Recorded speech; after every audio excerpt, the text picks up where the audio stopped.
പയ്യന്നൂർ നെല്ലിയാട്ടെ police dumping യാർഡിൽ വൻ തീപിടുത്തം.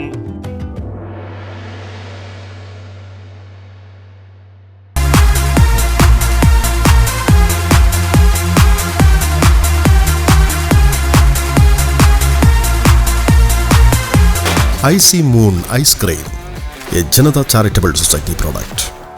പയ്യന്നൂർ മുതിയലത്തിനടുത്ത നെല്ലിയാട്ടെ പോലീസ് ഡംപിംഗ് യാർഡിൽ വൻ തീപിടുത്തം.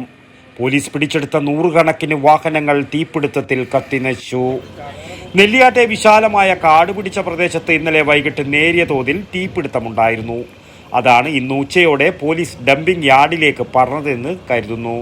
ഉച്ചയോടെയാണ് പ്രദേശത്ത് കനത്ത പുക പരക്കുന്നത് ശ്രദ്ധയിൽപ്പെട്ട നാട്ടുകാർ പോലീസിലും ഫയർഫോഴ്സിലും വിവരമറിയിക്കുന്നത്. പയ്യന്നൂർ, തൃക്കരിപ്പൂർ, പെരിങ്ങോം തുടങ്ങിയ സ്ഥലങ്ങളിൽ നിന്നുള്ള ഫയർഫോഴ്സിന്റെ 9 യൂണിറ്റ് വന്നിട്ടും തീ പൂർണ്ണമായും കെടുത്താൻ സാധിച്ചിട്ടില്ല.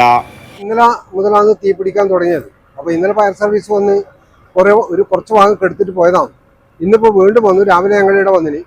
രാവിലെ വന്നതിന് ശേഷമാണ് ഇപ്പോൾ വീണ്ടും ഇങ്ങനെ തീ ഇങ്ങോട്ട് പടർന്നിട്ടുണ്ടെന്നും ഈ വാഹനം ഇവിടെ കൊണ്ട് ഡബ് ചെയ്ത സ്ഥലത്തേക്ക് വന്നിട്ടുണ്ടെന്നും ഇത് കത്താൻ തുടങ്ങിയിട്ടുണ്ടെന്നുള്ള വിവരം അന്നേരം നമ്മൾ അറിയുന്നത്.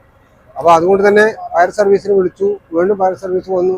അപ്പോൾ പഴയങ്ങാടി വിളിച്ചു, തൃക്കരിപ്പൂർ വിളിച്ചു, നാനാഭാഗത്തിലെ എല്ലാവരും വിളിച്ചിട്ടുണ്ട്.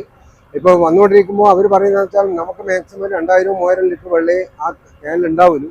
അപ്പോൾ അതുകൊണ്ട് ഇത് വ്യാപകമായിട്ട് ഈ 10-40 ഏക്കറോളം സ്ഥലം കത്തുന്ന ഈ സ്ഥലം എടുക്കാൻ നമുക്ക് വെള്ളം അടിച്ചുകൊണ്ട് തീ ഇല്ലാതാക്കാൻ വേണ്ടി പറ്റില്ല എന്നുള്ള നിലക്കാണ് അവർ പറയുന്നത്. പയ്യന്നൂർ പോലീസ് മൈതാനിയിൽ കുന്നുകൂടി കിടന്നിരുന്ന വാഹനങ്ങൾ 2 വർഷം മുമ്പാണ് നെല്ലിയാട്ടെ വിജനമായ പാറപ്രദേശത്തേക്ക് മാറ്റിയത്. ടി.ഐ. മധുസൂദനൻ MLA-യും ശ്രീമതി ടീച്ചർ, സ്ഥാനാർത്ഥി വി. കുഞ്ഞികൃഷ്ണൻ എന്നിവരും സംഭവസ്ഥലം സന്ദർശിച്ചു. 30 ഏക്കറോളം പറമ്പിലേക്ക് തീ പടർന്നിരുന്നു. രൂക്ഷഗന്ധമുള്ള കനത്ത പുക പ്രദേശമാകെ വ്യാപിച്ചിരിക്കുകയാണ്. News bureau, Payyanur.